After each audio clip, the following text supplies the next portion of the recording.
Captain Sarah Chen had been piloting cargo vessels through the neutral zone for 8 years, and in all that time, she'd never seen a hegemony patrol ship move with such deliberate menace. The massive dreadnought hung against the starfield like a black wound, its hull bristling with weapon systems that could reduce her small transport to atoms in seconds. "This is cargo vessel Morning Star," Sarah broadcast on the standard diplomatic frequency. "We're carrying medical supplies to the Kepler colony under Treaty Article 47. Our manifest is available for inspection." The reply came not in the universal trade language, but in the harsh clicking syllables of high hegemony. Sarah's translation software stuttered before producing words that made her blood run cold. "Human vessel. You will submit to immediate boarding and cargo confiscation. Resistance will result in termination." Sarah's first officer, Marcus Webb, looked up from his console with wide eyes. "Captain, they're not following protocol. The neutral zone agreement clearly states—" "I know what it states," Sarah said quietly, her fingers dancing across the communications panel. She opened a priority channel to Earth Command, knowing it would take 12 minutes for the signal to reach home. Too long. Far too long. The hegemony ship fired a tractor beam, its blue-white energy washing over the Morning Star like liquid electricity. The transport shuddered as its engines fought against the invisible grip, but it was hopeless. The enemy vessel was 1,000 times more massive. "They're pulling us in," reported navigator Kim Santos from the back of the cramped bridge. "Docking bay is opening on their ventral hull." Sarah made a decision that would echo across the galaxy. Instead of surrendering, she activated the ship's emergency beacon and began recording a message. Her voice was calm, professional, even as death approached. "This is Captain Sarah Chen of the transport Morning Star. We are being unlawfully seized by hegemony forces in violation of the Neutral Zone Treaty. Our cargo consists entirely of medical supplies destined for civilian populations. If you're receiving this transmission, know that we did not go quietly." The docking clamps engaged with a metallic shriek that resonated through the ship's hull. Within minutes, the airlock was cycling, and armored figures began pouring through. The hegemony soldiers were tall, insectoid creatures with chitinous shells that gleamed like polished obsidian. Their weapons hummed with barely contained energy. The squad leader, identifiable by the golden scarification on his carapace, stepped forward and spoke in broken English. "You will come. Questions will be answered." Sarah stood slowly, her hands visible and empty. Behind her, the rest of her crew, 11 souls who had trusted her to bring them home, moved with careful precision. They knew the protocols for capture: comply, survive, wait for rescue. But the hegemony had no intention of taking prisoners. The execution happened in the cargo bay, where crates of antibiotics and surgical equipment stood ready to save lives on a distant world. The soldiers lined up the humans against the bulkhead with practiced efficiency. Sarah found herself standing between Marcus and Kim, thinking absurdly that the metal was cold against her back. "This is unnecessary," she said to the squad leader. "We're non-combatants. The Galactic Council will demand answers." The alien's head tilted in what might have been amusement. "Galactic Council is weak. Hegemony grows strong. Humans learn their place." The energy weapons discharged with a sound like tearing silk. Sarah felt a moment of searing heat, then nothing. But the ship's computers continued recording. They captured the soldiers' casual laughter as they rifled through personal belongings. They documented the systematic destruction of medical supplies, vaccines that would have prevented a plague, surgical equipment that would have saved hundreds of lives. Most importantly, they recorded the squad leader's casual comment to his subordinate. "Command says to make it look like pirates. The galaxy must not think we target humans specifically." The Morning Star was set adrift with its hull breached and life support failing. To any patrol that found it, the scene would suggest a tragic encounter with raiders in the lawless regions of space. Just 12 more casualties in the vast, indifferent universe. Except the beacon continued broadcasting. Admiral Victoria Kane received the emergency signal while reviewing fleet deployments in her office aboard Lunar Station. She was a small woman with silver hair and eyes like winter storms. A veteran of the last war between humans and the Centauri Alliance. She'd seen death before, had ordered it when necessary, but something about Captain Chen's transmission made her pause the recording and listen again. The captain's voice held no fear, no desperation, only a quiet dignity that spoke to something fundamental about human nature. Even facing extinction, they documented, they bore witness. They ensured the truth would survive even if they could not.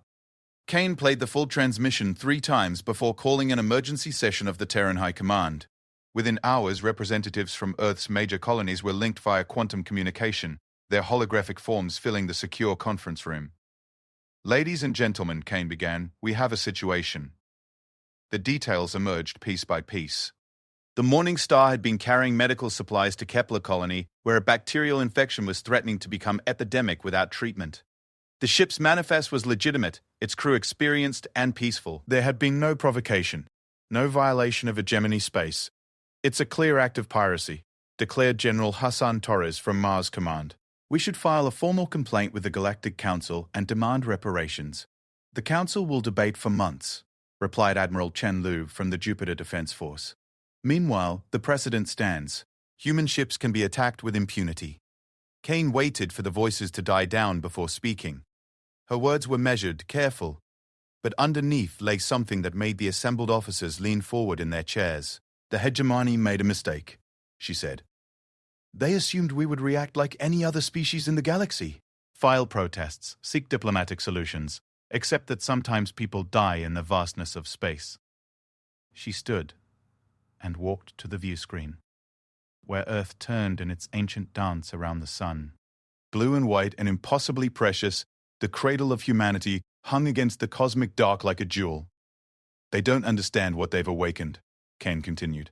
"For 3 centuries we've been the galaxy's favorite children, eager to please, quick to compromise, always looking for peaceful solutions. We've built a reputation as traders and explorers, scientists and diplomats." She turned back to face the assembly, and her expression was terrible in its calm certainty.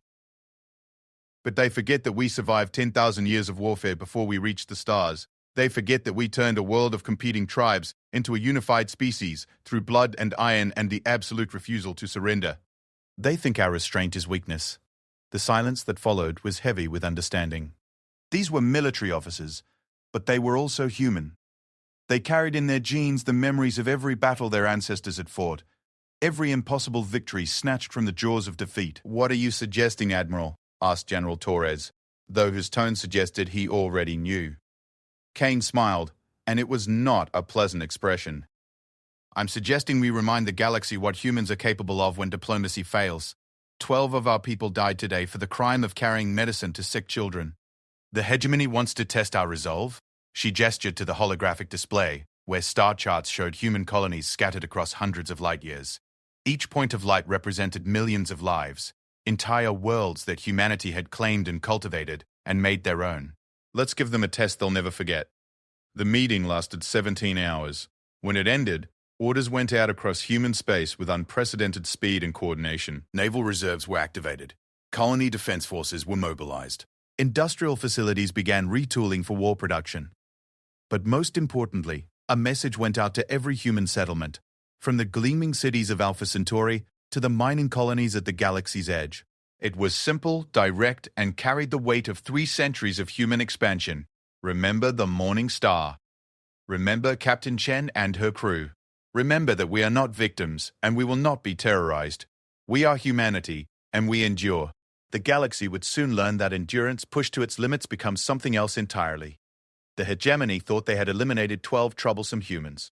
Instead, they had declared war on a species that had turned warfare into an art form millennia before they ever dreamed of touching the stars.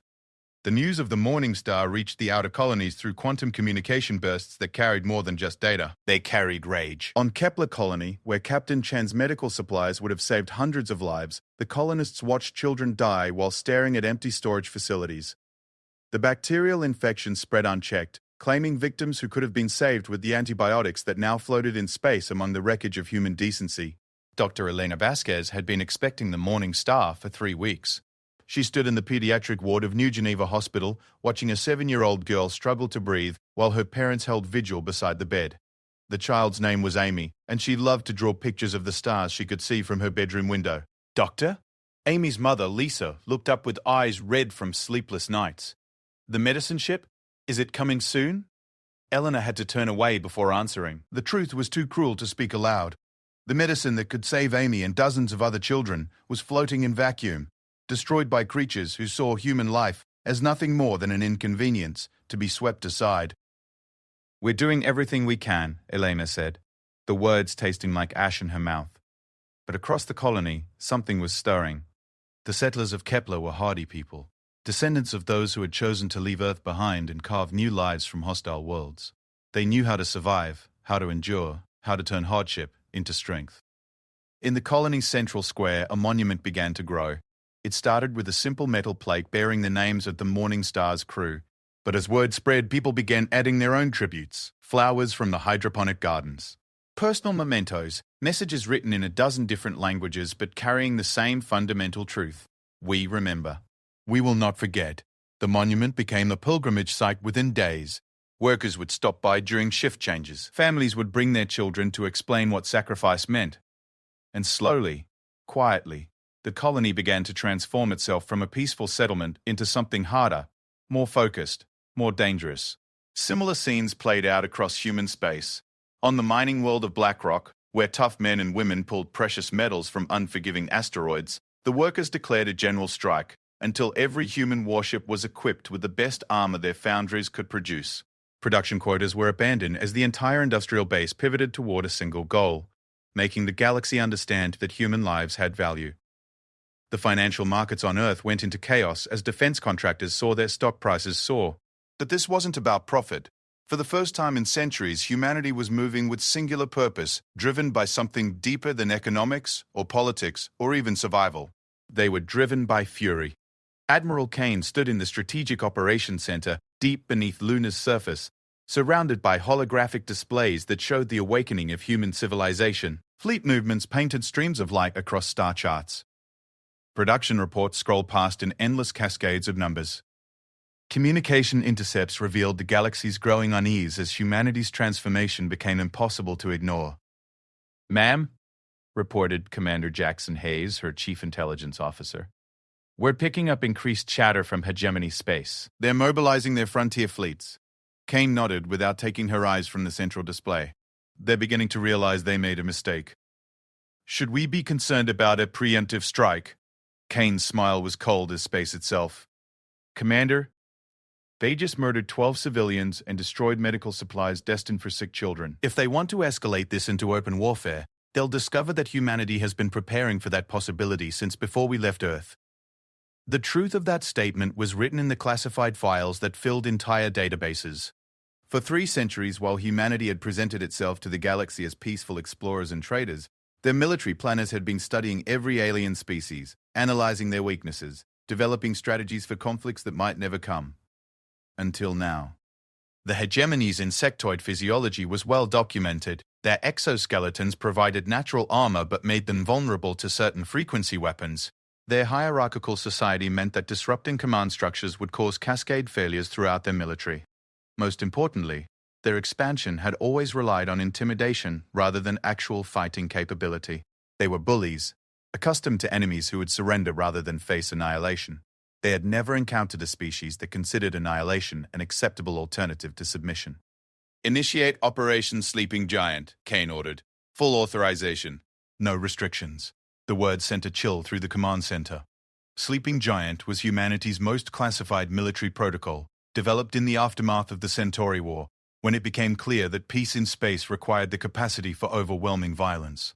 For 300 years, human colonies had been building in secret, preparing for a war they hoped would never come. Now, it was time to wake the giant. In shipyards hidden in asteroid fields, construction crews pulled protective covers from vessels that officially didn't exist. The ships were sleek, predatory things designed for one purpose: bringing death to humanity's enemies with surgical precision. Each carried weapons that violated a dozen galactic treaties on ethical warfare, weapons that human scientists had developed while publicly advocating for peace. The lead ship of the new fleet bore a name that would soon become legend: Remember Chen. It was a cruiser built around a single massive railgun capable of accelerating projectiles to relativistic speeds. When it fired, the target simply ceased to exist, converted to plasma by the sheer kinetic energy of impact. Captain Maria Santos took command of the Remember Chen with the ceremony befitting humanity's return to warfare. She was the daughter of Navigator Kim Santos, who had died aboard the Morning Star, and her first order upon taking the bridge was simple: plot a course for hegemony space.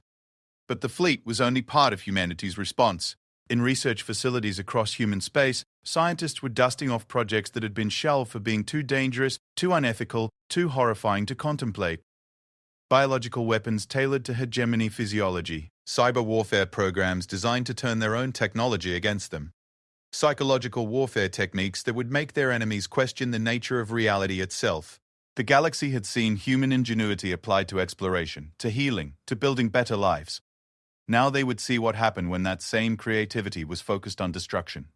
Dr. Sarah Kim worked in a laboratory that officially studied interspecies communication. In reality, she was developing what her team called the Screamer, a sonic weapon that would exploit the hegemony's sensitive auditory systems. The device could induce panic, disorientation, and eventually madness in any insectoid within range. It's not just about killing them, she explained to her research partner while adjusting the frequency modulations. It's about making them understand that attacking humans comes with consequences they never imagined. The weapon was elegant in its cruelty. The initial pulse would cause immediate pain and confusion. Subsequent exposures would create lasting psychological trauma, turning veteran soldiers into nervous wrecks who jumped at shadows. The hegemony's rigid military hierarchy couldn't function when its members were too traumatized to follow orders. Meanwhile, in the depths of space, human intelligence operatives who had spent decades building cover identities throughout the galaxy began to activate. These men and women had lived among alien species for so long that they had almost forgotten their human origins. But the death of Captain Chen and her crew reminded them what they truly were. Agent David Park had spent 15 years working as a trade negotiator on the hegemony capital world. He knew their leaders, their military commanders, their industrial capacity. More importantly, he knew their secrets, which officials were corrupt, which generals were incompetent, which civilians were growing tired of their government's aggression. The message from Earth Command was brief. Assets agreed. Execute Prometheus Protocol. Park smiled as he read the orders. Prometheus Protocol had been developed based on humanity's oldest strategic principle. Know your enemy better than they know themselves, then use that knowledge to destroy them from within. Within hours, Park was uploading malicious code into the hegemony's communication networks. The virus would remain dormant for weeks before activating to corrupt military coordination systems at the worst possible moment. Other agents began spreading carefully crafted disinformation through official channels, turning the hegemony's own paranoia against itself. But perhaps the most important element of humanity's awakening was happening in the hearts and minds of ordinary people. Across human space, children who had never known warfare began learning the skills their ancestors had mastered. Combat training became mandatory in schools. Emergency shelters were constructed in every settlement. Colonists who had lived their entire lives in peace began preparing for the possibility that they might need to defend their homes with their lives. The transformation was remarkable in its speed and completeness. Within months, humanity had shifted from a peaceful spacefaring civilization to something resembling their ancient warrior ancestors. The change wasn't just practical, it was psychological, spiritual even. They rediscovered something that 3 centuries of peace had nearly erased: the absolute determination to survive no matter the cost. On Earth itself, the changes were most visible in the war memorials that dotted every major city. These monuments to humanity's violent past had become places of pilgrimage as people sought to understand what their species was truly capable of. The Vietnam Memorial, the Warsaw Ghetto Memorial, the ruins of Hiroshima, all became sites where humans came to remember that they were the descendants of survivors.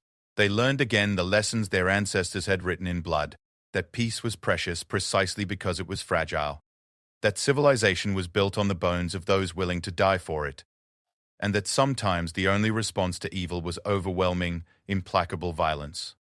The galaxy watched with growing alarm as humanity's true nature revealed itself. For 3 centuries, they had known humans as explorers and diplomats, traders and scholars. Now they saw something else entirely. A species that had turned warfare into science, survival into art, and the protection of their own into a sacred duty that transcended all other considerations. The hegemony's leadership finally began to understand the magnitude of their mistake. They had expected to crush a few dozen ships and intimidate humanity into compliance. Instead, they had awakened something that had been sleeping in the human genome since the first cave dweller picked up a rock to defend his family. But understanding came too late. The giant was stirring, and when it fully awakened, the galaxy would learn what 10,000 years of human warfare had taught them about the art of survival. The age of human restraint was over. What came next would be written in starfire and the screams of their enemies. The first strike came without warning, as humanity had learned that mercy was a luxury they could no longer afford. The hegemony outpost at Kepler. 442 existed primarily to monitor human shipping lanes and collect intelligence on colonial activities. It was a small facility, barely more than a communication hub and fuel depot, staffed by 47 beings who considered themselves far from any danger. The outpost's commander, Sub-Admiral Vex High, had received reports of unusual human activity, but dismissed them as panic over the Morning Star incident. He was reviewing routine patrol reports when the sensors detected something approaching at impossible speed. Contact bearing 047 Mark 18, reported his communications officer, mandibles clicking nervously.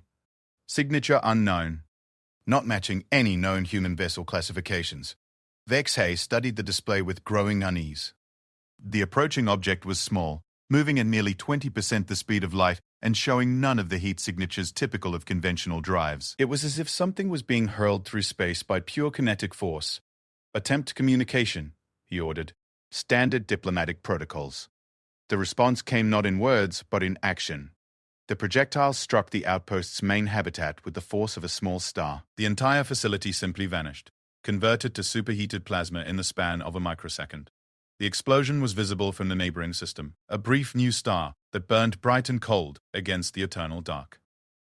3 hours later, a second projectile obliterated the hegemony mining station at Wolf 359. Then a third struck a patrol ship near the neutral zone boundary. Each attack followed the same pattern: no warning, no demands, no opportunity for surrender. Just sudden, absolute annihilation, delivered with surgical precision. The weapons were products of human ingenuity pushed to its limits. Railguns mounted on stealth platforms that could accelerate projectiles to relativistic speeds while remaining invisible to conventional sensors. Each shot represented months of calculation, predicting exactly where the target would be when the projectile arrived after its journey across interstellar distances. Admiral Kane watched the tactical display from her command center as reports of successful strikes flowed in. Each red dot that winked out represented a small but significant blow against hegemony infrastructure. More importantly, they represented a message written in fire across space itself. Phase 1 objectives complete, reported Commander Hayes. All targeted installations neutralized with 0 human casualties. Kane nodded, but her expression remained grim. Phase 2 commences in 6 hours. Make sure our people understand. This isn't about glory or revenge. This is about teaching the galaxy that human lives have consequences. The second phase was more complex, requiring coordination across multiple systems and the activation of assets that had been dormant for decades. Human intelligence networks throughout hegemony space began their work with methodical precision that would have made their ancient predecessors proud. Agent David Park sat in his apartment on the hegemony capital world, watching news feeds that struggled to explain the sudden loss of 3 installations. The official story claimed equipment failures, but Park could see the fear in the reporters' compound eyes. They knew something was hunting them, something that struck without warning and left only radioactive clouds where their facilities used to be. Park's work was more subtle, but equally devastating. The virus he had introduced into their communication networks was beginning to show its effects. Military dispatches were being delayed, rerouted, or corrupted entirely. Supply requisitions went astray. Personnel transfers were mixed up, sending experienced commanders to backwater posts while promoting incompetence to critical positions. The beauty of the system was that it mimicked the effects of bureaucratic inefficiency so perfectly that most hegemony officials attributed the problems to normal administrative failures. By the time they realized they were under cyber attack, their entire command structure would be compromised beyond repair. But Park's most important contribution was yet to come. He had spent 15 years earning the trust of hegemony officials, and now that trust would be their downfall. Through carefully placed suggestions and forged documents, he began spreading the idea that the attacks were the work of a hegemony splinter faction seeking to blame humans for their own aggressive policies. Think about it, he said to Sub-Commander Klexvor during their weekly trade review meeting. Who benefits from making humans look like aggressors? Who has access to our shipping schedules and patrol routes? The seed of suspicion, once planted, grew quickly in the paranoid soil of hegemony politics. Within days, officials were investigating each other with the same thoroughness they usually reserve for external threats. Resources that should have been focused on defending against human attacks were instead diverted to internal security operations. Meanwhile, in the depths of space, humanity's hidden fleets began to move. The Remember Chen led a squadron of 12 ships through hyperspace toward the hegemony's primary supply depot at Rigel 7. Captain Maria Santos stood on the bridge, studying tactical projections while her crew prepared for humanity's first major engagement since the Centauri War. "Captain," reported Lieutenant Commander Jackson, her tactical officer, "we're detecting increased patrol activity around the target. They've tripled their defensive perimeter since the outpost attacks." Santos smiled grimly. "Good. That means they're afraid. Fear makes them predictable." The human ships dropped out of hyperspace at the edge of the Rigel system, their stealth fields engaged and weapons powered. The fleet moved with the precision of a scalpel, each vessel taking predetermined positions around the massive supply depot that served as a crucial link in the hegemony's logistics network. The depot was enormous, a sprawling complex of warehouses, fuel refineries, and docking facilities that could service hundreds of ships simultaneously. It was defended by a full squadron of hegemony cruisers and surrounded by automated defense platforms that could track and destroy conventional attackers within minutes. But humanity hadn't built conventional attackers. "All ships report ready," Santos announced. "Remember, we're not here to prove our courage. We're here to demonstrate the price of crossing humanity." The attack began with a coordinated electronic warfare assault that blinded the depot's sensors and disabled its communications. For crucial seconds, the defenders had no idea they were under attack. When their backup systems finally came online, they found themselves surrounded by ghosts.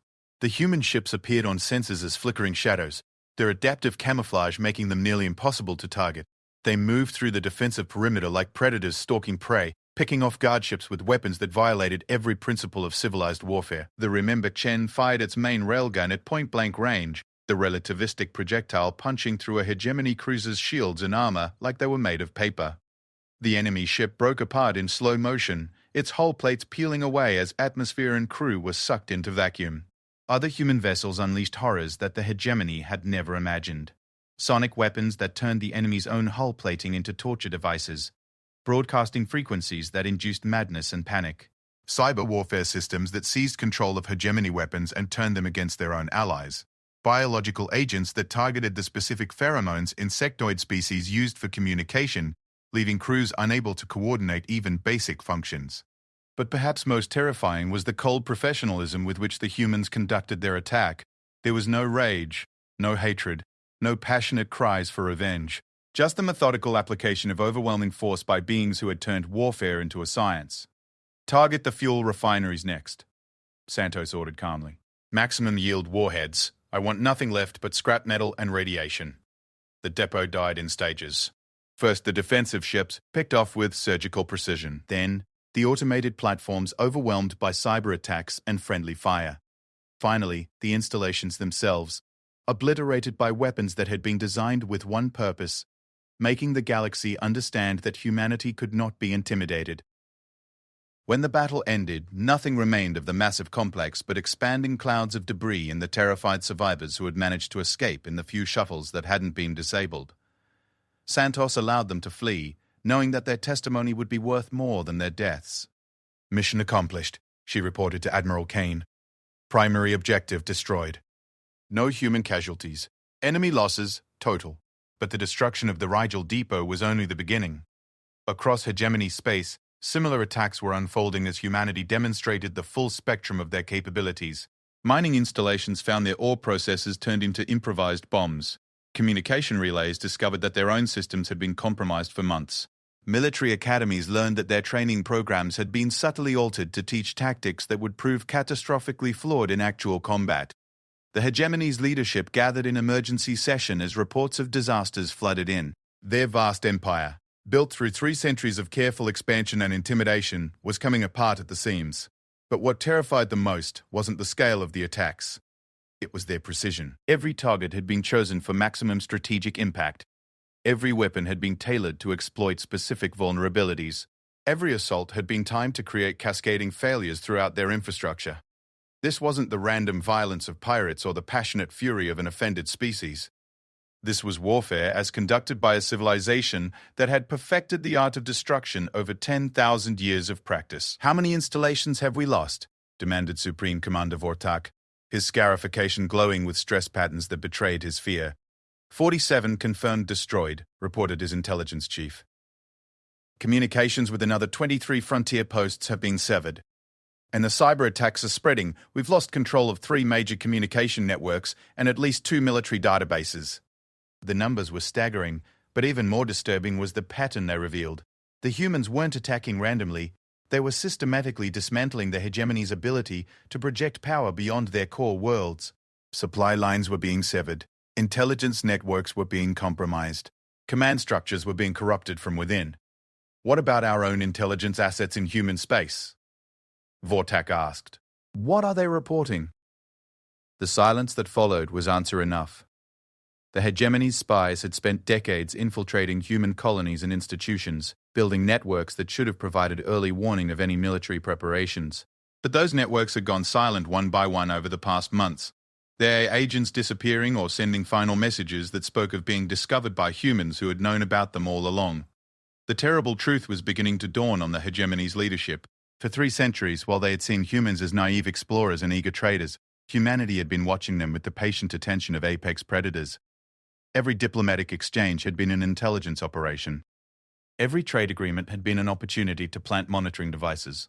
Every cultural exchange had been a chance to study their enemies' weaknesses. The humans had been preparing for this war since before the first hegemony ship had left its home system, and now they were demonstrating why their species had survived every extinction event their homeworld could throw at them. But the galaxy was vast, and the hegemony commanded resources that dwarfed humanity's colonies. They could absorb these losses, adapt their strategies, bring their full military might to bear against this unexpected threat. At least, that's what they told themselves as they watched another red dot disappear from their strategic displays, marking the death of yet another installation at the hands of human ingenuity and wrath. They had no way of knowing that humanity's real demonstration was yet to come. The attacks so far had been precision strikes, designed to probe defenses and gather intelligence. Soon, the galaxy would learn what humans were capable of when they stopped holding back and embraced the full potential of their warrior heritage. The hunt had begun, and humanity intended to teach the universe a lesson it would never forget. The hegemony's response came with all the subtlety of a collapsing star. Supreme Commander Vortak had endured weeks of humiliation as human forces picked apart his empire's infrastructure with surgical precision. Now, driven by desperation and wounded pride, he made the decision that would seal his species' fate. Mobilize the core fleets, he commanded from his flagship, the massive dreadnought Eternal Dominion, all of them. If the humans want war, we will give them such destruction that they will beg for mercy. The armada that assembled was the largest military force in galactic history, 3,000 ships ranging from nimble destroyers to planet-killing siege vessels, all bearing the black and gold markings of hegemony authority. The fleet represented the accumulated might of an empire that had dominated this region of space for 3 centuries. Their target was Alpha Centauri, humanity's first colony, and a symbol of their expansion beyond Earth. The message was clear. Surrender now, or watch as humanity's achievements burned one by one. What the hegemony didn't realize was that they were flying directly into the most elaborate trap in military history. Admiral Kane stood in the command center beneath Luna's surface, watching the enemy fleets approach on displays that showed their exact position, course, and speed. Human intelligence networks had been tracking the mobilization for weeks, feeding information to strategists who had been planning for this moment since the first human ship left Earth's solar system. Estimated time to Alpha Centauri? Kane asked. 72 hours at their current speed, replied Commander Hayes. They're taking the direct route through the Betelgeuse Junction. No attempt at stealth or tactical misdirection. Kane nodded grimly. The hegemony's arrogance would be their downfall. They moved like a force that expected its enemies to flee rather than fight. Their formation optimized for intimidation rather than actual combat.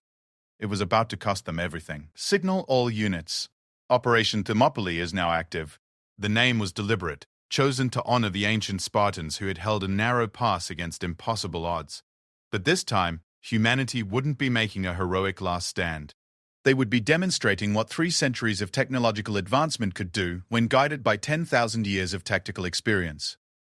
The trap began to close as the hegemony fleet passed through the Betelgeuse Junction, a natural choke point created by gravitational anomalies that forced ships to follow predictable routes. To the alien senses, the region appeared empty, except for the usual background radiation and stellar debris.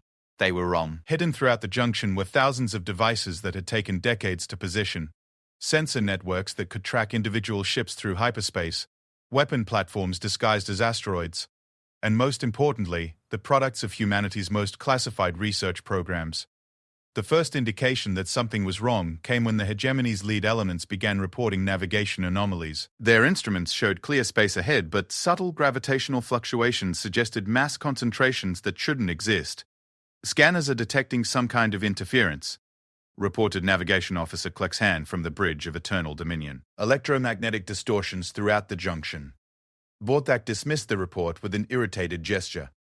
Solar activity. These young systems are unstable. Maintain course and speed. It was the last order he would ever give as a free being. The attack began with a weapon that existed only in humanity's darkest nightmares, a gravitational pulse generator that could create artificial black holes lasting just long enough to destroy anything within their event horizons. The device had been tested only once, in an uninhabited system whose star was scheduled to go supernova anyway. 3 microsingularities materialized in the heart of the hegemony formation, each one lasting barely a second but generating tidal forces that tore apart everything within 1,000 kilometers. 12 ships simply ceased to exist. Their mass converted to energy in brief flashes brighter than stars. But that was just the beginning. As the aliens reeled from the gravitational assault, human attack fleets dropped out of hyperspace at precisely calculated points around the junction.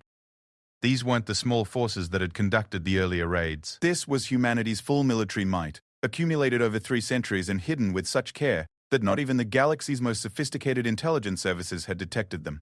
The lead ship was the Never Again, Admiral Kane's personal flagship and the most advanced vessel in human space. Built around a quantum entanglement communicator that allowed instantaneous coordination across interstellar distances, it served as the central nervous system for an attack force that moved with inhuman precision. All units, this is Admiral Kane. Her voice broadcast across quantum frequencies to every human ship in the system. You know why we're here. 12 of our own died for the crime of carrying medicine to sick children. Today, we teach the galaxy the price of that mistake. The battle that followed would be studied in military academies for thousands of years. A masterpiece of tactical coordination that demonstrated what humanity had learned during their long climb from tribal warriors to masters of space warfare. The hegemony fleet outnumbered the human forces 3-1. But numbers meant nothing when strategy and technology gave every advantage to the smaller force. Human ships moved through the enemy formation like wolves among sheep, their advanced shields and armor protecting them, while their weapons found every weakness in alien defenses. Captain Santos led her squadron in a textbook envelopment maneuver, the Remember Chen, and its escorts appearing behind the enemy's main battle line. Her railguns spoke with voices like thunder, each shot carefully aimed to achieve maximum psychological as well as physical impact. Target their command vessels first, she ordered. We want the survivors to remember what happens when hierarchies collapse under pressure. The hegemony's rigid command structure became their greatest vulnerability. When human cyber weapons corrupted their communication networks, subordinate commanders found themselves unable to contact their superiors. Chaos spread through the fleet as individual captains tried to interpret conflicting orders or simply fled when faced with weapons they couldn't understand. The sonic weapons were perhaps the most devastating of all. Developed specifically to exploit the hegemony's sensitive auditory systems, they broadcast frequencies that induced immediate panic in any insectoid within range. Entire ships found their crews unable to function as the subsonic pulses triggered primitive fear responses that overrode military training.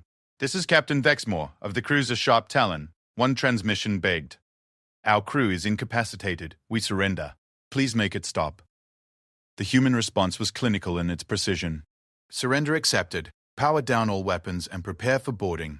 Any attempt to reactivate combat systems will result in your destruction. But not all hegemony commanders were willing to surrender. The Eternal Dominion and its escort squadron fought with desperate fury, their massive guns filling space with energy blasts that could vaporize smaller vessels. Supreme Commander Vortak had realized too late that he was fighting an enemy that had been preparing for this moment since before his species had developed spaceflight. All ships concentrate fire on the human flagship, he commanded. If we can destroy their command vessel, their coordination will collapse. It was sound tactical thinking, but it underestimated humanity's approach to warfare. The Never Again wasn't just a command ship. It was bait, designed to draw enemy fire while human forces maneuvered for killing strikes. Admiral Kane watched the tactical display as enemy fire converged on her position. The ship's shields flared under the assault, but they held. They had been designed by engineers who understood that sometimes the only way to win was to accept terrible risks in service of a greater strategy. Return fire, Kane ordered. All batteries show them what human ingenuity looks like when it's focused on destruction. The Never-Again's main weapon was a particle beam that could slice through any known armor, but that wasn't what made it truly terrifying. The beam was tuned to specific frequencies that would cause cascade failures in hegemony power systems, turning their own reactors into bombs. The Eternal Dominion died spectacularly, its hull splitting apart as its own fusion cores went critical. The explosion was visible across the system, a second sun that burned for several minutes before fading to leave only expanding debris and the terrified survivors of humanity's demonstration. But the space battle was only part of the lesson humanity intended to teach. While fleets clashed among the stars, human special forces were conducting operations that would become legends whispered in the dark corners of the galaxy. On the hegemony's primary military academy world, a team of human infiltrators had spent months preparing for this moment. Led by Colonel Sarah Kim, the same Dr.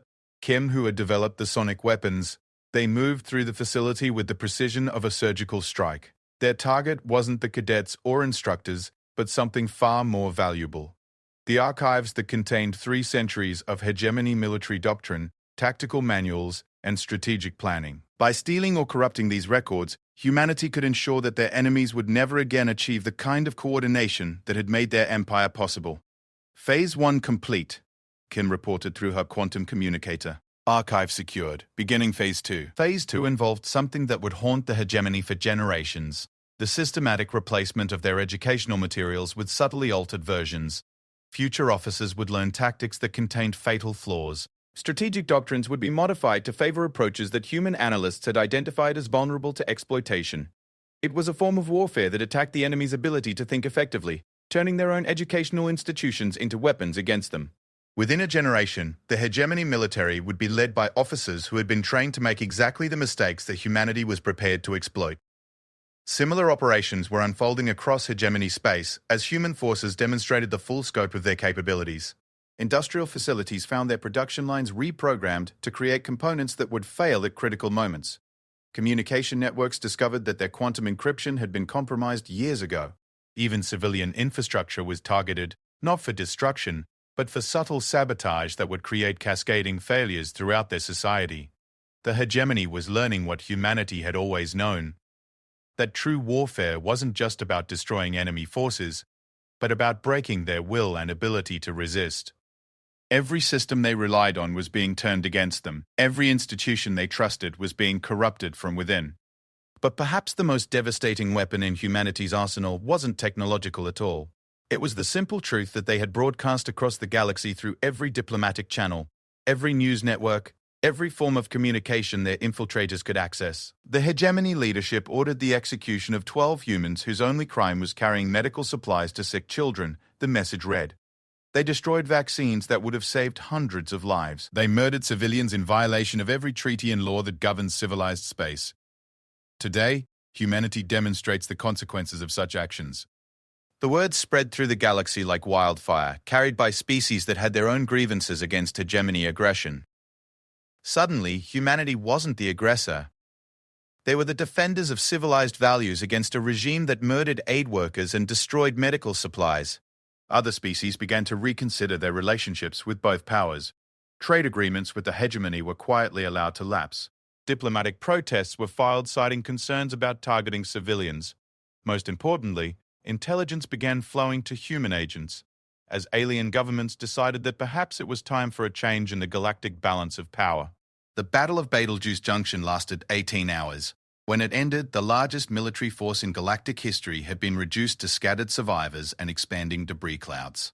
Less than 200 hegemony ships escaped, their crews traumatized by weapons they couldn't understand and tactics they couldn't counter. The survivors carried with them stories that would spread throughout hegemony space, tales of humans who fought with cold precision, of weapons that turned matter itself into a weapon, of an enemy that seemed to anticipate every move before it was made.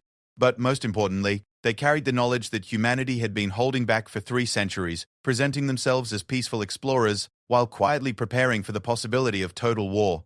The galaxy's favorite children had revealed themselves to be apex predators who had simply been waiting for the right moment to demonstrate their true nature. The hegemony's empire was breaking apart, its military shattered, its leadership paralyzed by the scope of their defeat. But humanity wasn't finished. The lesson needed to be complete, absolute, unforgettable. The final phase of Operation Thermopylae was about to begin, And when it ended, the galaxy would understand why humanity had survived every catastrophe their home world could inflict, and emerged stronger each time. They weren't just survivors, they were evolution's answer to the question of what happens when intelligence learns to embrace its own capacity for destruction in service of a greater good. And now, finally, the universe would see them as they truly were. The siege of the hegemony homeworld began not with ships or weapons, but with silence. For 3 days after the Battle of Betelgeuse Junction, no communication reached the capital world of Vexthor Prime. The vast network of relay stations and communication satellites that connected the Empire to its heart had simply stopped functioning. Military commanders tried to report the scope of their losses, but their messages vanished into the void. Civilian governments attempted to coordinate emergency responses, only to find their signals scattered into meaningless static. The silence was deliberate, orchestrated by human cyber warfare specialists who had spent decades mapping every node and connection in the hegemony's information infrastructure. They didn't destroy the networks. That would have been crude and temporary. Instead, they had taken control of them, turning the Empire's own communication systems into weapons of psychological warfare. On Vexthor Prime, panic grew like a cancer as the leadership realized they had lost contact with their entire empire. Supreme Admiral Kethvar, newly promoted after Vortok's death, stood in the central command bunker watching displays that should have shown fleet positions and strategic assessments. Instead, they showed static, or worse, images that human infiltrators had carefully chosen to maximize fear and confusion. "How extensive is the communication breakdown?" Kethvar demanded, his scarification patterns glowing with stress indicators. "Complete, my lord," reported his communications officer, mandibles trembling. "We've lost contact with every system beyond our local defense grid. Our own quantum entanglement communicators are either offline or transmitting. Strange data." The strange data was perhaps the most unnerving aspect of humanity's psychological assault. Instead of destroying hegemony communications, human hackers had corrupted them to carry messages that ate away at morale and unit cohesion. Military reports were subtly altered to make defeat seem inevitable.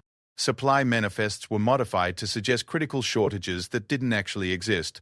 Personnel records were changed to cast suspicion on loyal officers. But the masterpiece of the operation was the gradual introduction of human cultural materials into hegemony networks. Music, literature, philosophical treatises, all carefully selected to demonstrate the depth and complexity of the species they had chosen to antagonize. The hegemony's leadership began to understand that they weren't fighting simple barbarians, but representatives of a civilization that had been contemplating warfare as an art form since before their own species had developed written language. The real assault began on the 4th day, when the human fleet dropped out of hyperspace at the edge of the Vexthor system. But this wasn't the massive armada that hegemony strategists had expected. Instead, a single ship approached their homeworld, broadcasting a message that would echo through galactic history.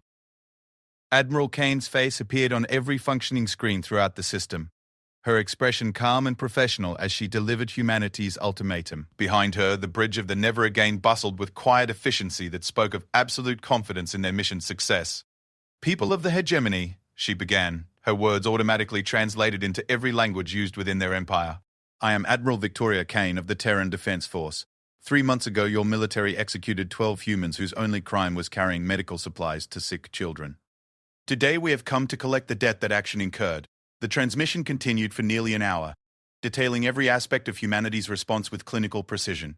The destruction of military installations, the corruption of communication networks, the systematic dismantling of the hegemony's ability to project power beyond their core systems. But most importantly, it explained why these actions had been necessary. "You were not fighting soldiers or terrorists," Kane said, her voice carrying the weight of absolute certainty. "You murdered civilians engaged in humanitarian work. You destroyed medicine destined for sick children.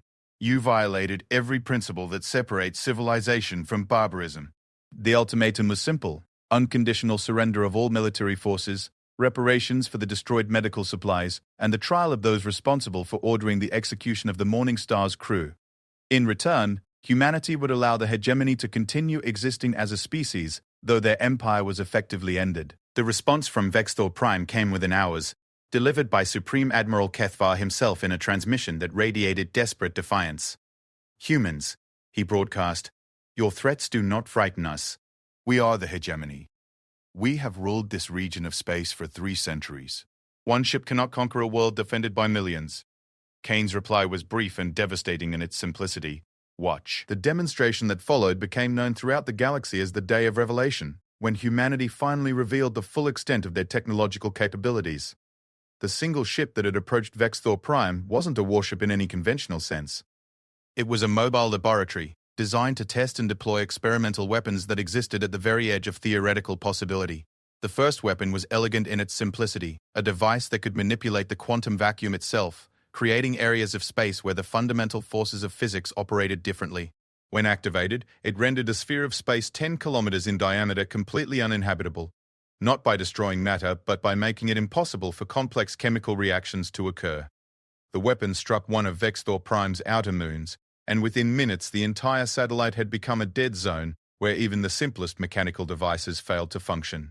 It was a demonstration of power that made conventional weapons seem primitive by comparison. Humanity could literally turn off the laws of physics in localized areas. But that was only the beginning. The second weapon targeted the planet's orbital defense platforms, but instead of destroying them, it did something far more psychologically devastating. Using nanotechnology that had taken decades to develop, it converted the platform's hulls into broadcast antennas that began transmitting human cultural materials directly into the brains of every hegemony citizen on the planet. The effect was immediate and profound. For the first time in their history, the insectoid aliens were exposed to concepts like individual worth, artistic expression, and the radical idea that authority should serve the people rather than the other way around. The rigid hierarchical society that had made the hegemony possible began to fracture as millions of beings suddenly questioned everything they had been taught to believe. The third and final weapon was perhaps the most terrifying, a biological agent that didn't harm hegemony physiology, but instead altered their pheromone production to make hierarchical organization impossible. Within hours of exposure, their natural instinct to follow orders from superiors was replaced by an overwhelming need to think independently. The effect on their military was catastrophic. Soldiers abandoned their posts not out of cowardice, but because they could no longer comprehend why they should obey orders from beings they didn't respect. Officers found themselves unable to command troops who questioned every decision. The entire structure that had maintained hegemony control for centuries collapsed in a matter of days. But Admiral Kane's most devastating weapon wasn't technological. It was truth itself. Throughout the siege, human communication specialists had been broadcasting documentary evidence of the hegemony's crimes across the galaxy. The execution of the Morning Star's crew, captured by the ship's own sensors, the systematic destruction of medical supplies, the orders to make the attack look like piracy. Most damning of all, recordings of hegemony officials laughing about the murder of humans, whose only crime was trying to save lives. The evidence spread through galactic communication networks with the unstoppable force of a plague. Species that had remained neutral in the conflict began choosing sides as the full scope of the hegemony's brutality became clear. Trade embargoes were imposed. Diplomatic relations were severed. Intelligence networks that had taken centuries to build were exposed and dismantled. The Galactic Council, which had spent years debating responses to hegemony aggression, suddenly found itself facing a simple choice: condemn the murder of humanitarian workers, or reveal themselves as complicit in the Empire's crimes. The vote was unanimous. The hegemony was expelled from the Council and designated as a rogue state subject to total isolation. On Vexthor Prime, the government that had ruled an interstellar empire for 3 centuries found itself facing revolution from within and condemnation from without. The biological weapon had made traditional authority structures impossible, while the nanotechnology broadcasts had given their citizens concepts of justice and individual rights that made continued oppression unthinkable. The final surrender came not from the military leadership but from ordinary hegemony citizens who had been exposed to human ideas about governance and justice. Massive demonstrations filled the capital cities as millions of beings demanded an end to the war that had brought such devastation to their civilization. Supreme Admiral Kethvar's final transmission was a broken plea for mercy. We surrender.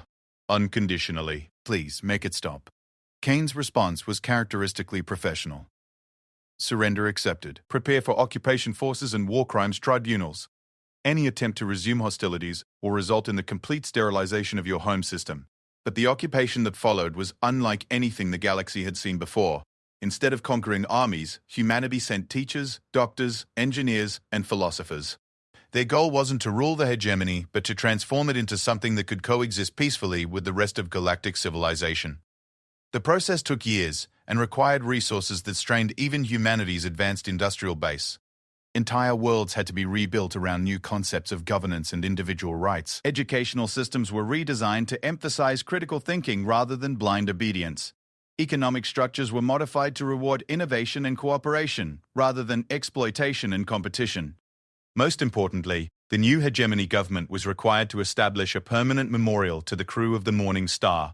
The monument on Vexthor Prime became a pilgrimage site, where beings from across the galaxy came to remember the 12 humans whose deaths had changed the course of galactic history.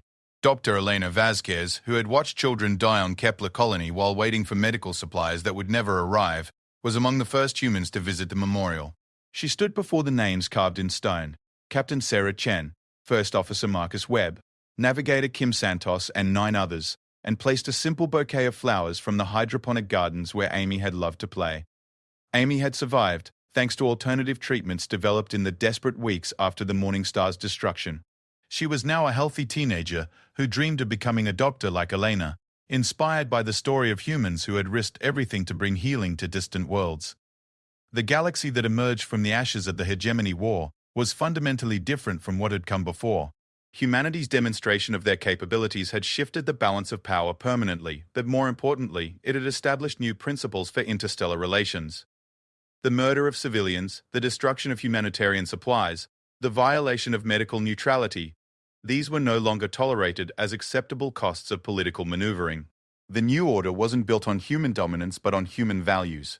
That life had inherent worth, that justice mattered more than power, and that civilized beings had a responsibility to protect the innocent regardless of species or political affiliation. Admiral Kane retired shortly after the war's end, returning to a small farm on Earth where she grew vegetables and watched the stars. She rarely spoke of the war, but when pressed by historians, she always returned to the same theme. "We didn't fight that war to prove humanity was superior," she would say, her eyes reflecting memories of decisions that had cost millions of lives. "We fought it to prove that some things are worth fighting for. The moment you accept that innocent people can be murdered for political convenience is the moment you stop being civilized." The galaxy learned that lesson well. In the centuries that followed, the phrase, "Remember the Morning Star," became shorthand for the principle that humanitarian workers, medical personnel, and civilian aid operations were sacrosanct. No government, no matter how powerful, could target such people without facing the unified opposition of civilized space. Humanity had taught the universe that their patience was not weakness, their restraint was not submission, and their love of peace did not mean they were unprepared for war. Most importantly, they had demonstrated that sometimes the only way to preserve civilization is to unleash controlled, precisely targeted violence against those who would destroy it. The 12 who died aboard the Morning Star became symbols of something larger than themselves. Their deaths had not been meaningless sacrifices, but the catalyst that forced the galaxy to confront fundamental questions about justice, civilization, and the price of peace. In the end, humanity had given the universe a gift wrapped in terrible necessity: the knowledge that some principles are worth dying for, and that those who violate them do so at their own peril. The hegemony had learned this lesson at the cost of their empire, their civilization, and millions of their people. It was a lesson the galaxy would never forget. The stars themselves seemed brighter now, illuminated by the understanding that somewhere among them lived a species that would cross interstellar space to deliver medicine to sick children, and would cross it again to ensure that such mercy was never again met with murder. Humanity had revealed itself not as conquerors, but as guardians of the principles that made life among the stars worth living. And in doing so, they had transformed not just themselves, but the entire galaxy they called home.